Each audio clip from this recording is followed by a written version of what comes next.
In primetime news this evening, millions in aid on the way for farmers impacted by drought conditions.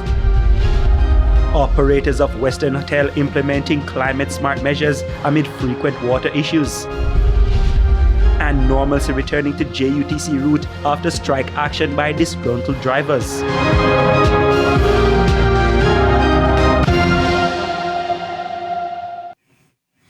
Good evening and welcome to Primetime News. We're live on air and also online at onespotmedia.com. A very special welcome also to our viewers on TVJ International in the Cayman Islands. I'm Javon Keys. And I am Andrea Chisholm with a preview of what's to come in business news. Here's Anthony Lugg.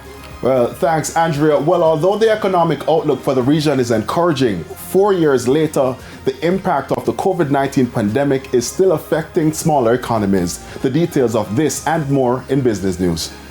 Thank you so much, Anthony. Now, Spencer Darlington is standing by with a preview of what's to come in sports. Spencer? Thank you, Javon. Some of the top names to compete at the inaugural Jamaica Athletics Invitational Meet next month were announced at the launch today. We'll have the details in Primetime Sports later. Thank you, Spencer. Romaine Robinson is also here. Romaine, today was very hot. What's happening with the weather? We expect more warm conditions into the end of this week. That's tomorrow, Friday and Saturday. But there is a very good chance that we could see some rainfall affect sections of the east on Sunday as well as on Monday. Collective sigh to that heat warning, but let's see.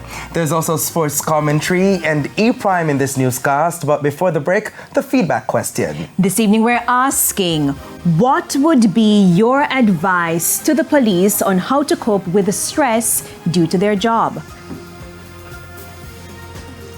You want to share your comments online at facebook.com/televisionjamaica and post on X at TVJ News Center. Stay with us. Primetime News returns right after this break.